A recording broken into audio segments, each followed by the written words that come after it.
반갑습니다. 저는 오늘 강의를 진행할 김해시 복지재단 서부노인종합복지관 정순미입니다.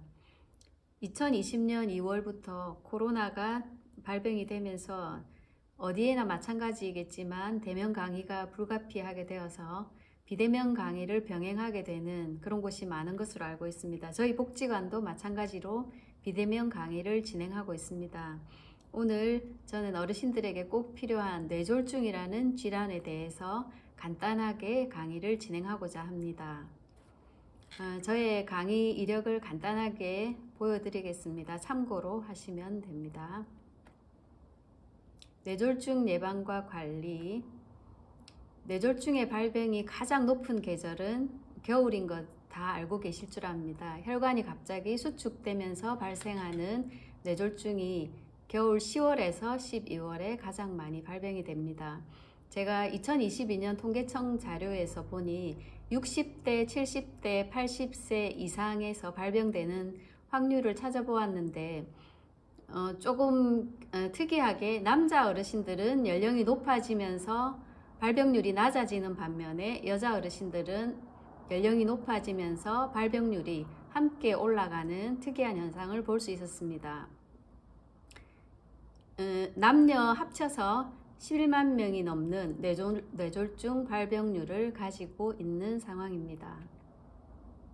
뇌졸중은 한마디로 말하면 뇌혈관이 막히거나 터져서 뇌 손상이 옴으로 인해서 사망하거나 반신마비가 일어나거나 언어장애가 발생하게 되는 질환입니다. 뇌졸중을 어르신들은 중풍이라고 말씀하시기도 하는데 조금 전에 제가 말씀드린 대로 혈관의 손상으로 인해서 많은 장애들이 일어나는 무서운 질병입니다. 먼저 뇌경색. 뇌경색은 혈관이 막힘으로 인해서 뇌의 일부에 손상이 오게 되고 이로 인해서 여러 가지 장애가 발생하게 되는데 사진에 보시면 혈관에 찌꺼기들이 생겨서 뇌경색이 발생하는 것을 볼 수 있습니다. 뇌경색은 주로 1개월 안에 치료의 70% 이상이 결정이 되는데 1년이 넘어가면은 치료의 가능성이 낮아지기 때문에 최대한 빠른 회복을 위한 치료가 꼭 필요한 질병입니다. 뇌출혈은 혈관이 터짐으로 인해서 발생하게 되는데 뇌출혈의 가장 큰 요인은 고혈압입니다. 75%가 고혈압으로 인해서 발생하게 되는데 이 고혈압의 원인 또한 과도한 흥분, 정신적인 긴장, 과로로 인해서 발생을 하게 됩니다. 그림에서 보시면 혈관이 빨갛게 되어서 파열된 부분이 보이게 됩니다. 뇌졸중의 원인은 조금 전에 말씀드린 대로 가장 큰 원인은 고혈압이지만 여러 가지 원인들이 많이 있습니다. 고령으로 인한 뇌졸중, 그리고 고혈압이 있으신 분은 그렇지 않은 분에 비해서 뇌졸중 발병률이 4배에서 5배 정도 높고 심장질환이 있으신 분은 2배에서 4배 이상 높고 당뇨 2배에서 3배, 흡연 1.5배에서 3배, 과음으로 인한 분은 뇌졸중의 발병이 그렇지 않은 분에 비해서 4배까지 높고 고지혈증은 2배, 비만, 스트레스, 가장 큰 위험 요인은 뇌졸중의 과거 병력입니다. 뇌졸중이 1차, 2차, 3차까지 오시는 분이 있는데 과거의 병력이 있으신 분은 가장 큰 위험력을 가지고 있습니다. 10배에서 20배 가량의 위험이 도사리고 있으니까 관리를 철저하게 해주는 것이 필요합니다. 우리나라의 뇌졸중은 뇌경색을 7로 본다면 뇌출혈 3 정도의 비율을 가지고 발병을 하고 있습니다. 가장 큰 원인이 되는 고혈압에 대해서 잠깐 말씀을 드리겠습니다. 고혈압은 우리가 평소에 혈압을 재면 이완기 혈압 90, 수축기 혈압 140 이상이 지속적으로 3회 이상 측정해서 지속적으로 높게 나오면 고혈압이라고 진단을 내리게 됩니다. 많이 걷거나 운동을 하고 나서 측정을 하면 굉장히 높게 나오기 때문에 측정은 아침에 자고 일어나서 아니면 주무시기 직전 활동을 많이 하지 않은 상태에서 측정을 해야 정확하게 혈압을 알 수가 있습니다. 혈압은 조용한 살인자라는 굉장히 위험한 호칭을 가지고 있는데 유전적인 원인이 굉장히 큽니다. 부모 중에 한 명이 고혈압이 있으면 자녀의 50%가 위험하고 부모 두 분이 다 고혈압이 있으면 자녀의 70%가 유전적인 위험을 가지게 됩니다. 환경적인 원인은 고혈압은 앞에서도 말씀을 드린 것처럼 과로, 스트레스, 긴장, 불안 등이 굉장히 큰 요인으로 작용하기 때문에 이런 부분도 조심을 하는 것이 필요합니다. 그리고 비만에 의한 혈압의 상승이 있기 때문에 혈압을 조절하기 위해서 체중을 감소시켜 주는 것도 굉장히 중요한 요소입니다. 그리고 식습관, 과음, 과식, 육식을 많이 하거나 짜게 드시는 분들은 고혈압이 올 수 있는 확률이 높다고 보시면 됩니다. 뇌졸중의 초기 증상은 굉장히 중요합니다. 어르신들이 갑자기 이 증상이 왔을 때 빨리 대처할 수 있도록 꼭 기억을 하고 계시기 바랍니다. 먼저 양쪽이 아닌 한쪽의 팔, 다리에 힘이 빠지고 감각이 없어지는 그런 증상을 느끼실 때 빨리 병원으로 이동하시는 것이 필요합니다. 두 번째 증상은 주로 어르신들이 남자는 좌측, 여자는 우측 이렇게 말씀하시는데 그렇지 않습니다.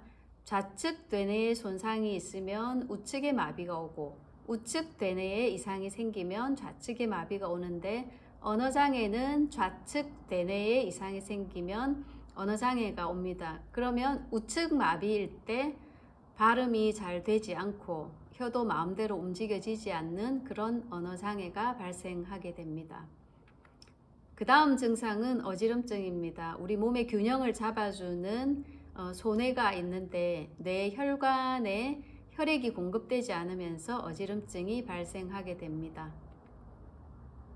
그 다음 두통이 오는데 직접 환자들한테 들어보면 망치로 머리를 때리는 것 같은 그런 격렬한 두통이 발생한다고 합니다. 우리가 일반적으로 느끼는 두통보다는 강도가 더 강하다고 보시면 됩니다. 그 다음 시각장애, 물건이 두 개로 보이고 희미하게 보이고 흔들리는 시각장애가 나타난다고 합니다. 지금 말씀드린 증상을 꼭 기억하시고 이런 증상 중에 하나라도 발생하면 반드시 3시간 이내에 병원에 가셔야 됩니다. 골든타임이라고 말하는데 뇌졸중 환자는 시간과의 싸움이 굉장히 중요합니다. 이때 옆에 어르신이 쓰러졌을 때 절대 하지 말아야 할 행동은 3가지가 있습니다. 한 가지는 우황청심원 같은 약을 막 드시도록 하는데 절대로 위험합니다. 물도 드시지 말아야 되고 약도 드시지 않도록 꼭 기억을 하시면 좋겠습니다. 두 번째, 몸을 흔들거나 얼굴을 툭툭 치거나 정신을 차리라고 자꾸만 그런 식으로 자극을 주는 것도 굉장히 해롭습니다. 그리고 할머니들이 많이 하는 바늘로 손을 따거나 발을 따거나 하는 행위 굉장히 위험하고 시간을 낭비할 수 있기 때문에 절대로 금지해야 할 행동입니다. 그러면 뇌졸중에 걸리지 않으려면 어떻게 하면 되겠습니까? 아까 말씀드린 대로 혈압은 체중으로 인해서 많이 올라간다고 말씀을 드렸습니다. 그래서 체중 관리가 꼭 필요합니다. 그 다음 가장 중요한 것은 운동입니다.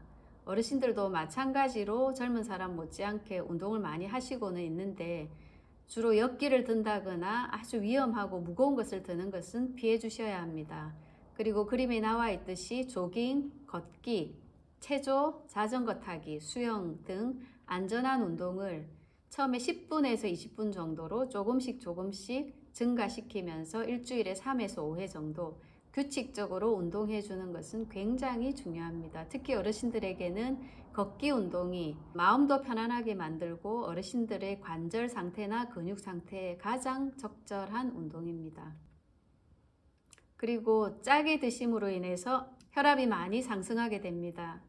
소금의 양을 절제해서 음식을 드실 수 있도록 소금을 절제하는 것이 정말 중요합니다. 그리고 금연은 심혈관 질환의 가장 위험한 인자인데 금연도 꼭 실시해 주셔야 됩니다. 마지막으로 건강한 식단이 꼭 필요합니다.